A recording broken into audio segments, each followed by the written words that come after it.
इस साल 2023 में जन्माष्टमी कब पड़ने वाली है, इसे लेकर लोगों के मन में बहुत से सवाल खड़े हो रहे हैं। जन्माष्टमी का त्योहार भगवान श्री कृष्ण के जन्मोत्सव के रूप में मनाया जाता है। ऐसे में काफी लोग सवाल कर रहे हैं कि जन्माष्टमी 6 सितंबर को है या 7 सितंबर को। इसके पहले रक्षाबंधन को भी लेकर लोगों के मन में बहुत कंफ्यूजन था। कई जगह लोगों ने 30 अगस्त को तो कई जगह लोगों ने 31 अगस्त को रक्षाबंधन का त्योहार मनाया। हिंदू धर्म में अक्सर किसी त्योहार को लेकर अलग अलग मत खड़े हो जाते हैं कि इसकी सही तारीख क्या है और ऐसा क्यों होता है। ये जानने के लिए सबसे पहले हिंदी पंचांग को समझना जरूरी है, क्योंकि अंग्रेजी कैलेंडर के अनुसार रात 12 बजे के बाद ही तारीख बदल जाती है।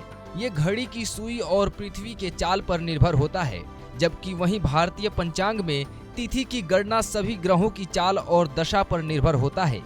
इसमें ना तो सूर्योदय के साथ किसी तिथि की शुरुआत होती है और ना ही सूर्यास्त के साथ वो तिथि समाप्त होती है। सूर्य, पृथ्वी, चंद्रमा, बुध, गुरु, शुक्र और शनि जैसे सभी ग्रहों की चाल की गणना के हिसाब से ही तिथि निर्धारित होती है। अंग्रेजी कैलेंडर के हिसाब से एक दिन 24 घंटे का होता है, जबकि भारतीय पंचांग के अनुसार कोई तिथि 24 घंटे से अधिक या कम की भी हो सकती है और पंचांग की तिथि रात को भी शुरू हो सकती है या दिन में भी या शाम के वक्त भी। जैसे कोई तिथि अगर आज शाम के 4 बजे शुरू होती है तो कल सुबह तक या कल शाम तक उसकी अवधि रहेगी, जो 20 घंटे या 24 घंटे या 26 घंटे की भी हो सकती है। ये सभी ग्रहों की चाल पर निर्भर करता है, इसलिए कोई तिथि अंग्रेजी कैलेंडर के हिसाब से 2 दिनों तक रहती है और इसी वजह से लोगों में कंफ्यूजन हो जाता है कि सही तारीख आखिर कौन सी है और किस दिन हम अपना त्योहार मनाएं।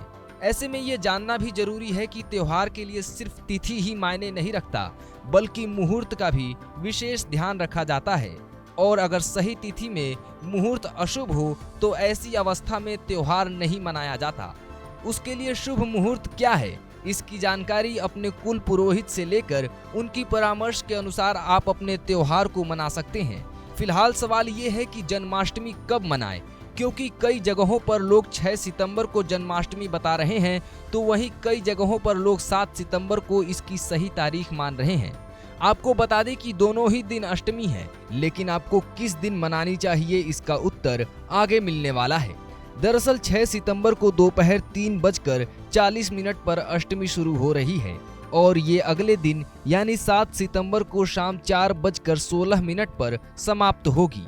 अगर अष्टमी के पहले तिथि में ही आधी रात पड़े तो जन्माष्टमी का व्रत पहले दिन ही किया जाता है और अगर अष्टमी के दूसरे दिन में आधी रात पड़े तो इसका व्रत दूसरे दिन किया जाता है। लेकिन इसके साथ ही हमें रोहिणी नक्षत्र का भी ध्यान रखना होता है। जिस दिन रोहिणी नक्षत्र हो तो हमें उसी दिन जन्माष्टमी का त्योहार मनाना चाहिए।